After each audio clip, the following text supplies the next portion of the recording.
Hi guys, welcome back to my channel. This is M K. Guys, topic start చేసే ముందు ఇంకా ఎవరైతే నా ఛానల్ సబ్స్క్రైబ్ చేసుకోలేదో వెంటనే సబ్స్క్రైబ్ చేసుకొని అండ్ పక్కన బెల్ ఐకాన్ యాక్టివేట్ చేసుకోండి. సో దట్ నేను చేసే వీడియోస్ మీకు వెంటనే రీచ్ అవుతాయి.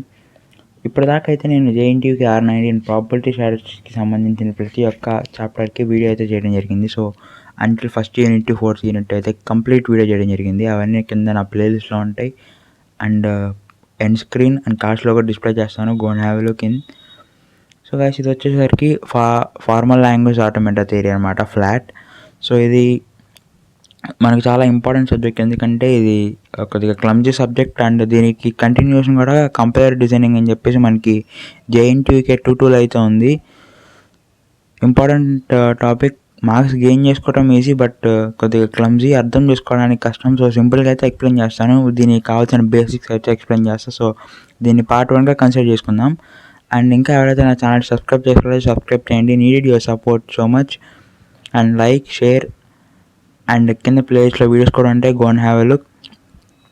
ఇంకా మీకు ఏదన్నా పర్టికులర్ డౌట్స్ కానీ ఆర్ఎల్స్ ఏదన్నా వీడియో విషెస్ కానీ ఏమైనా ఉంటే సో కింద నా వాట్సాప్ గ్రూప్ ఉంటుంది అండ్ టెలిగ్రామ్ లింక్ కూడా ఉంటుంది. సో మీకు ఏది నచ్చితే అందులో జాయిన్ అవ్వండి. So I suggest to join in WhatsApp group, ఎందుకంటే టెలిగ్రామ్ అందరికీ ఉండదు. So better join in WhatsApp group and me convenience కోసం, సో ఫర్ యువర్ ప్రైవసీ మీకు 2 అయితే అలాట్ చేయడం జరిగింది. మీకు ఏది నచ్చితే అందులో జాయిన్ అవ్వండి. సో ఇంకా టాపిక్ స్టార్ట్ చేద్దాం. సో అసలు ఫ్లాట్, ఈ ఫార్మల్ లాంగ్వేజ్ ఆటోమేటా థియరీ అంటే ఏంటి, అసలు ఇది మనం దేనికి యూజ్ చేస్తాం? సో అసలు ఈ ఫ్లాట్, ఈ ఫార్మల్ లాంగ్వేజ్ ఆటోమేటా థియరీ అనే సబ్జెక్ట్ని మనం ఏదన్నా ఆల్రెడీ ప్రోగ్రామ్ లాంగ్వేజెస్ ఉంటాయి కదా, సో ఆ ప్రోగ్రామ్ లాంగ్వేజెస్ని అయితే అనలైజ్ చేయడానికి యూజ్ చేస్తాం. అండ్ ప్రోగ్రామింగ్ లాంగ్వేజెస్లో టు డిస్క్రైబ్ ద ప్రోగ్రామింగ్ లాంగ్వేజెస్ని కూడా యూజ్ చేయడానికి అయితే మనం ఈ ఫ్లాట్ని అయితే మనం యూజ్ చేస్తాం. సో ఇవి యొక్క మెయిన్ ఇంపార్టెంట్ థింగ్స్ అనమాట. సో ఇంకోటి వచ్చేటప్పటికి ఏదైనా మ్యాథమెటికల్ ఫంక్షన్స్ ఏదైనా ఉంటే ఒక ప్రోగ్రామింగ్ లాంగ్వేజ్లో వాటిని సింపుల్గా కాంప్లెక్స్ ప్రాబ్లమ్స్ అన్నింటిని సాల్వ్ చేయడానికి అయితే మనం ఈ ఫార్మల్ లాంగ్వేజ్ ఆటోమేటా థియరీ అనే దాన్ని యూజ్ చేస్తూ ఉంటాం. సో మనకి ఇదనమాట ఫ్లాట్ అనేది అయితే. సో మనం యూనిట్ 1 చూద్దాం. యూనిట్ 1లో టాపిక్స్ అంటే మీకు ఫ్లాట్ నేర్చుకోవాలి అని అనుకుంటే కనుక మీకు మొత్తం మనకి JNTUకి R19 సిలబస్లో 5 యూనిట్స్ అయితే ఉన్నాయి. సో ప్రతి ఒక్క యూనిట్కి ఈ ఫస్ట్ యూనిట్ నుంచి మీకు బేసిక్గా ఉండాల్సిందైతే ఫస్ట్ యూనిట్లో ఏదైతే ఉందో మీకు సెకండ్ యూనిట్లోకి క్యారీ అవుతుంది. So second unit first unit కలిపి థర్డ్ యూనిట్కి క్యారీ అయ్యింది. ఏ ఒక్క యూనిట్ మిస్ అయినా కానీ మీకు ఏ యూనిట్ అర్థం కాదు. సో బాగా నేర్చుకోండి ఈ ఫ్లాట్ అనేది. సో స్కోరింగ్ సబ్జెక్ట్ పెట్టుకోద్ది, క్లమ్జీ సబ్జెక్ట్. ఇప్పుడు దాకా మ్యాక్సిమం చాలా ఉంటే కనుక బ్యాక్లాగ్స్ అంటే ఈ ఫ్లాట్ ఒకటి, M1, M2, M3 3 సబ్జెక్టులు ఉండేది. సో బాగా నేర్చుకోండి, ఫ్లాట్ అయితే వదులుకోవద్దు. M1, M2, M3 వదులుకున్న బయట చెప్పడానికి ఛాన్సెస్ ఉన్నాయి, కానీ ఫ్లాట్ కనుక మీకు సబ్జెక్ట్ పోతే కనుక బయట ఎవరు ఎక్స్ప్లెయిన్ చేయడానికి కూడా ఛాన్సెస్ చాలా తక్కువ. సో టాపిక్ స్టార్ట్ చేద్దాం. ఫ్లాట్లో మనకి యూనిట్ 1 ఇది. సో యూనిట్ 1లో మనకి నేను ఉన్న టాపిక్స్ అన్నిటిని 2 టైప్స్గా కన్సిడర్ చేశాను. సో పార్టీషన్ చేసే. సో ఫస్ట్ వచ్చేటప్పటికి బేసిక్ పార్ట్ అండ్ సెకండ్ వచ్చేటప్పటికి ఇంపార్టెంట్ టాపిక్ పార్ట్ అనమాట. సో బేసిక్ పార్ట్ ఏంటంటే ఈ ఇంపార్టెంట్ టాపిక్ పార్ట్లోకి వెళ్ళక ముందు మనకి బేసిక్ పార్ట్ అనేది అయితే మనకు కావాల్సి ఉంటుంది. సో బేసిక్ పార్ట్ చూసుకుంటే నీడ్ ఆఫ్ ఆటోమేటా అంటే అసలు ఈ ఆటోమేటా థియరీ అనేది మనం దేనికి యూజ్ చేస్తాం. సో ఇందాక ఆల్రెడీ నేను చెప్పా కదా అసలు ఫ్లాట్ అంటే ఏంటి. So that is what this undergoes. So తర్వాత వచ్చేటప్పటికి central concept of automata theory, తర్వాత వచ్చేటప్పటికి ఆటోమేషన్, తర్వాత ఫైనైట్ ఆటోమేటా, తర్వాత transition systems and string acceptances. So మీకు ఈ టాపిక్లో అయితే ఈ వీడియోలో ఫైనైట్ ఆటోమేషన్ దాకా నేనైతే ఎక్స్ప్లెయిన్ చేస్తాను. సో అంటే టైప్స్ ఆఫ్ ఆటోమేషన్ దాకా. సో నెక్స్ట్ అక్కడి నుంచి కంటిన్యూషన్లో DFA అండ్ DFA డిజైన్స్ వాటికి సెకండ్ పార్ట్ లాగా చెప్తా. సో ఫస్ట్ ఈ యూనిట్ అంతా బేసిక్సే ఉంటుంది అనమాట. సో ఇది వచ్చేసరికి need of automation. Basics start చేద్దాం ఇంకా. So central concepts of automata theory. So ఇదైతే స్టార్టింగ్ బేసిక్స్ అనమాట, central concepts of automata theory. So మీరు కనుక ఈ ఆటోమేటా థియరీ నేర్చుకోవాలంటే మీకు ఫస్ట్ ఈ 4 అయితే వచ్చి ఉండాలి. సో ఏంటంటే సింబల్స్ ఒకటి, alphabets, strings, languages. So symbols అంటే ఏంటి, మనకి కాన్సెప్ట్స్ ఆఫ్ ఆటోమేటా థియరీలో మనకి 4 టాపిక్స్ అనేవి చాలా ఇంపార్టెంట్ టాపిక్స్. సో ఫస్ట్ వచ్చేటప్పటికి సింబల్స్ అంటే ఏంటి? సింబల్స్ అంటే ఏం లేదు, ఏదైనా ఒక సింగిల్ క్యారెక్టర్ అయితే ఉంటుందో దాన్ని సింబల్గా కన్సిడర్ చేస్తాం. సో అది మనకి A to Z కావచ్చు, plus, minus, into, division. So ఇలా సింబల్స్ కావచ్చు. 0 to 9 నెంబర్స్ కావచ్చు. సో ఆర్ ఇట్ మేబీ ఏదైనా ఒక సింగిల్ క్యారెక్టర్ కనుక ఉంటే దాన్ని సింబల్గా కన్సిడర్ చేస్తాం. సో నెక్స్ట్ వచ్చేటప్పటికి alphabets. So these are denoted by sigma. So మనం ఈ ఆల్ఫాబెట్ని ఈ సిగ్మా అనే క్యారెక్టరిస్టిక్తో డినోట్ చేస్తాం. So these are enclosed with the curly braces. So అది ఏదన్నా కానీ ఆల్ఫాబెట్ని మనం సిగ్మాతో డినోట్ చేస్తాం. Sigma is equal to A B C. So ఇలా డినోట్ చేస్తాం. ఇది ఒక సెట్ ఆఫ్ ఆల్ఫాబెట్ అనమాట. సో ఇందులో ఎన్ని సింబల్స్ ఉన్నా కానీ దీన్ని మొత్తం మనం ఒక సింగిల్ ఆల్ఫాబెట్గానే కన్సిడర్ చేస్తాం. సో తర్వాత వచ్చేటప్పటికి స్ట్రింగ్స్. స్ట్రింగ్స్ అంటే sequence of characters from alphabets. So strings అంటే ఏంటంటే మీకు ఒక క్యారెక్టర్ యొక్క సీక్వెన్స్ ఉంటే దాన్ని స్ట్రింగ్గా కన్సిడర్ చేస్తాం. So that is equal to suppose X 0101 ఉంది. సో 0202 లేకపోతే 2222. సో ఇలా ఏదన్నా కానీ దీన్ని స్ట్రింగ్స్గా కన్సిడర్ చేస్తాం. ఇలా ఉంటే దిస్ ఏ క్యారెక్టర్. ఇలా సింగిల్ కోట్స్లో ఉంటే కనుక దీన్ని మనం క్యారెక్టరిస్టిక్గా కన్సిడర్ చేస్తాం. అదే మనకి డబల్ కోట్స్లో ఉంటే అప్పుడు దీన్ని స్ట్రింగ్ అనే దాని విధంగా కన్సిడర్ చేసుకుంటాం. సో మీరు ఫ్లాట్లోనే కాదు ఐదర్ సి లాంగ్వేజ్లో కానీ చూసుకోండి, జావాలో చూసుకోండి, పైథాన్లో చూసుకోండి, ఏదన్నా కోట్స్లో డబల్ కోట్స్లో ఉంటేనే స్ట్రింగ్గా కన్సిడర్ చేస్తాం. సో కొన్ని లాంగ్వేజెస్లో సింగిల్ కోట్ ఉన్న దాన్ని స్ట్రింగ్గా కన్సిడర్ చేస్తాం. That is secondary. జస్ట్ ఒక చిన్న ఎగ్జాంపుల్ లా చెప్తున్నా. So don't take it into mind. So తర్వాత వచ్చేటప్పటికి strings are denoted by S. S అనే సింబల్తో అయితే మనం స్ట్రింగ్ని డినోట్ చేస్తాం.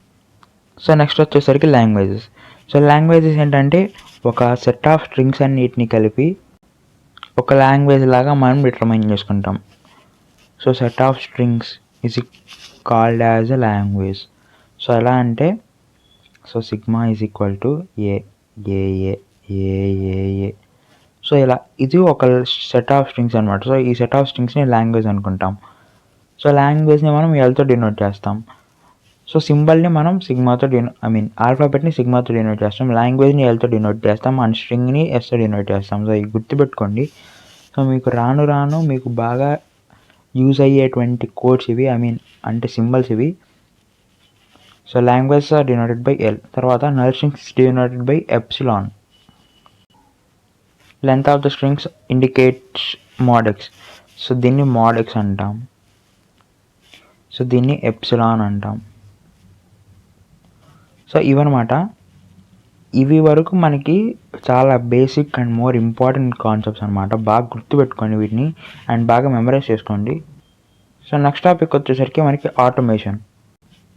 సో అసలు ఆటోమేషన్ అంటే ఏంటి? So an automation is an abstraction of self-control computing device that follows predetermined sequence of operations automatically. So automation అంటే ఏంటంటే ఇది ఒక సెల్ఫ్ కంప్యూటింగ్ డివైస్ అనమాట. సో ఇందులో ఆల్రెడీ మనకి ఏమేమైతే ఆపరేషన్స్ అన్నీ చేయాల్సి ఉంటుందో అవన్నీ డైరెక్ట్గా ముందే అయితే రూల్స్ అనేవి ఇచ్చేసి ఉంటాయి. సో దానివల్ల ఏంటి, ఇది ఆటోమేటిక్గా ఒక ఆపరేషన్ అయిపోతే ఇతనే రూల్స్ని బేస్ చేసుకొని ఇంకొక రూల్ని అయితే కంటిన్యూస్గా ప్రాసెస్గా చేసుకుంటూ పోతుంది. సో ఇదనమాట ఆటోమేషన్ అంటే. సో ఇప్పుడు మనకి ఇందాక చెప్పే కదా లాంగ్వేజెస్కి ఎగ్జాంపుల్ చూద్దాం. దట్టు ఒక స్ట్రింగ్ కనుక ఉంటే ఆ స్ట్రింగ్కి విత్ సమ్ కండిషన్స్. సో ఎలా అంటే సో ఇలా అనమాట. So L1. So I'm taking this is an L1 అంటే ఫస్ట్ లాంగ్వేజ్ అనమాట. So the language string starts with a. అంటే మీకు స్ట్రింగ్స్ ఏదన్నా కానీ ఆ స్ట్రింగ్లో ఏ సింబల్ అన్నా ఉండనండి, కాకపోతే ఆ స్ట్రింగ్లో ఉన్న సింబల్ మొత్తం ఏ అనే స్ట్రింగ్తో స్టార్ట్ అవ్వాలి. So A B, A B, A A C, A B. So ఇలా. సో తర్వాత ending letter is B. Ending letter B అన్నాడంటే అది దేనితోన్నా స్టార్ట్ అవ్వండి, కాదు బీతో ఎండ్ అవ్వాలి. సో చూడండి ఇక్కడ అన్ని బీతో ఎండ్ అయ్యింది. So the length of the string is equal to 2 అంటే సపోజ్ ఇక్కడ మనకి 3, 4 ఇలా వచ్చినాయి. సో ఇక్కడ ఏంటంటే ఇక్కడ ఒక పర్టికులర్ లెంత్ అనేది ఫాలో కాల. సో ఇక్కడ ఒక పర్టికులర్గా స్ట్రింగ్ యొక్క లెంత్ 2 ఉండాలన్నాడు ఒక లాంగ్వేజ్లో. సో దీన్ని బట్టి ABCDEF అంటే ఇక్కడ 2 ఉన్నాయి. సో అది. సో తర్వాత వచ్చేటప్పటికి the string has an even number of a's. Even number of a's అంటే అది ఎటు సైడ్ నుంచి అన్నా పోనండి, మనకి స్ట్రింగ్లో ఏస్ అనేవి ఈవెన్ నెంబర్లో ఉండాలి. అంటే 2, 4, 6, 8 అలా. సో ABA 2 ఉన్నాయి, AABC AA 4 ఉన్నాయి, AABCD AA 4 ఉన్నాయి. సో ఇలాగ స్ట్రింగ్ లెంత్ అంత పెద్దదైనా కానివ్వండి, అక్కడైతే కంపల్సరీగా ఈవెన్ నెంబర్ ఆఫ్ స్ట్రింగ్స్ అయితే ఉండాలి. సో ఇది ఈ యొక్క లాంగ్వేజ్లో మనకి పర్టికులర్ కండిషన్స్తో అయితే ఒక లాంగ్వేజ్ని డిటర్మైన్ చేయమని అడుగుతాడు. సో అలా అడిగినప్పుడు మనం ఇలా అయితే డిటర్మైన్ చేసుకోవాలి. సో మనకి ఈ ఫార్మల్ లాంగ్వేజెస్లో కూడా టైప్స్ ఉంటాయి అన్నమాట. ఎలా అంటే ఫైనైట్ ఒకటి, ఇన్ఫైనైట్ ఒకటి. సో అవి కూడా ఒకసారి చూద్దాం. So types of formal languages. So మనకి ఇక్కడ ఉన్న ఫార్మల్ లాంగ్వేజ్లో కూడా టైప్స్ అయితే ఉంటాయి అనమాట. ఫైనైట్ ఒకటి, ఇన్ఫైనైట్ ఒకటి. So finite and infinite. So just types చూద్దాం. సో నెక్స్ట్ ఇంకా రాబోయే వాటిలో వాట్ ఈజ్ వాట్ అనేది అయితే నేను క్లియర్గా ఎక్స్ప్లెయిన్ చేస్తాను. సో దీన్ని అయితే పార్ట్ 1గా కన్సిడర్ చేసుకోండి ఈ వీడియోని. జస్ట్ ఈ వీడియో ఓన్లీ ఫర్ బేసిక్స్ లేకుండా ఈ వీడియో చూడకుండా అయితే మీరు నెక్స్ట్ వీడియోకి స్కిప్ చేయొద్దు, బికాస్ చాలా ఇంపార్టెంట్ వీడియో ఇది. సో తర్వాత వచ్చేటప్పటికి structure representation, automata and it's complexity. So just ఇందులో టైప్స్ చెప్తున్నా. సో ఈ 3 వరకు మెయిన్ బేసిక్ స్ట్రక్చర్స్ రిప్రజెంటేషన్స్ అనమాట. అంటే ఈ ఆటోమేటా 3 యూజ్ చేసి ఏమేమైతే మనం రిప్రజెంట్ చేస్తాం అనేది ఇక్కడ మనం చూస్తున్నాం. Automata and complexity. సో తర్వాత వచ్చేటప్పుడు డిజిటల్ సర్క్యూట్స్, తర్వాత వచ్చేటప్పుడు లెక్సికల్ అనలైజర్, తర్వాత టోకెన్స్. సో ఈ 4 వరకు మనం ఏమైతే టోకెన్స్ని ఏమైతే ఇఫ్ ఎఫ్ ఫ్లాట్ యూజ్ చేసి రిప్రజెంట్ చేయగలుగుతామో సో అది. సో వీటన్నిటిని రిప్రజెంట్ చేయాలంటే మనకి కొన్ని సర్టన్ సింబల్స్ అండ్ కొన్ని రూల్స్ అయితే ఉండాలి. సో ఫస్ట్ రూల్ స్టార్టింగ్ ఏంటంటే, ఇలా సింబల్ కనుక ఉంటే దాన్ని ఇనీషియల్ స్టేట్ అంటాం. ఇలా సింగిల్ ఆరో మార్క్ ఉంటే ఇనీషియల్ అంటాం. తర్వాత వచ్చేసరికి the final state is enclosed with double circle. So ఇంకోటి ఏంటంటే, ఇక్కడ మనకి ఫస్ట్ది అయితే ఇనీషియల్ స్టేట్, సెకండ్ వచ్చేటప్పటికి ఫైనల్ స్టేట్. ఇప్పుడు మనకి ఉన్న ఈ initial state and final state ఈ రెండింటి మధ్య డిఫరెంట్ స్టేట్స్ అయితే ఉంటాయి. సో అట్లా ఉన్న స్టేట్స్ అన్నిటిని మనం ఇంటర్మీడియట్ స్టేట్స్ అనేది అంటాం, లేకపోతే ఇంటర్నల్ స్టేట్స్ అని అంటాం. సో ఇంటర్నల్ స్టేట్ కానీ ఇనీషియల్ స్టేట్ కానీ ఇట్లా మనకి ఉన్న వాటిల్లో అంటే ఇనీషియల్ స్టేట్కి ఫైనల్ స్టేట్కి మధ్యలో ఉన్న స్టేట్స్ అన్నిటిని either intermediate state or internal states ఇలా అయితే మనం కాల్ చేస్తాం అనమాట. ఇంకొక స్టేట్ ఉంటుంది, that is called as a dead state. ఇదేంటంటే ఇప్పుడు ఏ ఇంటర్నల్ స్టేట్కి లేకపోతే ఇంటర్మీడియట్ స్టేట్ వీటికి కనుక ఏ ఒక్క ఆపరేషన్ లేకుండా ఉంటే దాన్ని ఫైనల్ పాయింట్ ఉంటుంది కదా, ఆ ఫైనల్ పాయింట్ కాకుండా ఇంకా వేరే పాయింట్స్ ఉంటాయి. సో వాటిని మనం డెడ్ స్టేట్స్ అయితే పిలుస్తాం. సో తర్వాత వచ్చేటప్పటికి each state read with input and go to another. So ఏంటంటే ఇప్పుడు ఒక చిన్న ఎగ్జాంపుల్ చెప్తా చూడండి. సపోజ్ Q1 తర్వాత దీన్ని ఒక స్టేట్కి సెండ్ చేసిన. So this be Q2. Q1 నుంచి Q2కి నేను ఏ ఇచ్చా, తర్వాత Q2 నుంచి Q3కి సో ఫైనల్ చేశా, దీని ఫైనల్కి బి ఇచ్చా. సో ఇక్కడ చూడండి Q1 to Q2. Q1 initial స్టేట్ని మనం ఫస్ట్ ఈ ఆరో మార్క్ పెట్టి రిప్రజెంట్ చేస్తాం, ఫైనల్ స్టేట్ని ఇట్లా డబల్ సర్కిల్ వేసి రిప్రజెంట్ చేస్తాం. సో ఇది ఇనిషియల్ స్టేట్ అండ్ ఇది ఫైనల్ స్టేట్. ఇప్పుడు రెండింటి మధ్యలో ఏ బి అనేవి ఒక ఇన్పుట్ ఉంటే ఇక్కడ ఒక ఇన్పుట్ అయిపోయి ఇక్కడ నుంచి ఇంకో ఇన్పుట్ స్టార్ట్ అవుతుంది. అంటే ఇప్పుడు ఏంటి, each state reads with an input and go to another input. So ఇక్కడ నుంచి ఒక ఇన్పుట్ తీసుకుంటుంది, సో తీసుకొని ఇంకా వేరే స్టేట్ నుంచి ఇంకో దానికి ఒక ఇన్పుట్ ఇస్తుంది. సో ఇదనమాట ఈ 8th దానికి ఎగ్జాంపుల్. తర్వాత this input is also called as transmitter. So Q1 transmits A to Q2. So ఇట్లా అంటే ఇప్పుడు మనం ఇచ్చిన ఇన్పుట్ని ట్రాన్స్మిటర్ అని కూడా అంటాం. సో ఇప్పుడు ఇది మొత్తం basic rules and important rules, ఇవి మాత్రం బాగా ఫాలో అవ్వండి. సో ఇందులో మీకు డెడ్ స్టేట్ చూపిస్తా ఒకసారి. So this be Q4. So ఇక్కడి నుంచి ఇక్కడికి సో C అనుకుందాం, C అనేది ఇక్కడికి వెళ్తుంది. బట్ ఇక్కడ నుంచి దేనికి ఏ ఒక్క ఆపరేషన్ జరగట్లా. ఇది లాస్ట్, ఇది లాస్ట్, ఇది లాస్ట్. ఇక్కడ లాస్ట్ ఏదైతే ఉందో డబుల్ సర్కిల్తో రిప్రజెంట్ చేసాం కాబట్టి ఇది ఫైనల్ స్టేట్ అయింది. సో ఇక్కడ లాస్ట్ స్టేట్ ఇది అయిపోయింది కాబట్టి దీన్ని డెడ్ స్టేట్ కన్సిడర్ చేస్తాం. సో ఇది డెడ్ స్టేట్. సో ఇది ఫైనల్ స్టేట్. సో ఇది ఇనీషియల్ స్టేట్. సో ఇదనమాట final state, initial state, dead state అనేది. ఇట్లా మనం ఈ 5th పాయింట్ దగ్గర నుంచి 9th పాయింట్ దాకా ఇట్లా అయితే రిప్రజెంట్ చేస్తాం. సో ఇంకోటి ఏంటంటే ఫైనైట్ ఆటోమేటా ఇది also called as finite state machine. So ఇవి important topics. So finite automata. So ఈ ఫైనైట్ ఆటోమేటాలో కూడా మనం ఇది దేనికి యూజ్ చేస్తామంటే ఇది ఇందాక నేను ఫస్ట్ చెప్పినట్టు ఈ 2 వాటికి అయితే యూజ్ చేస్తాం. It is used in compiler design. It converts high level language to లో level language. Finite automata is of 2 types. So so finite automata కూడా 2 టైప్స్ ఉంటుందన్నమాట. సో ఒకటి వచ్చేటప్పటికి విత్ అవుట్పుట్, ఇంకోటి వచ్చేటప్పటికి వితౌట్ అవుట్పుట్.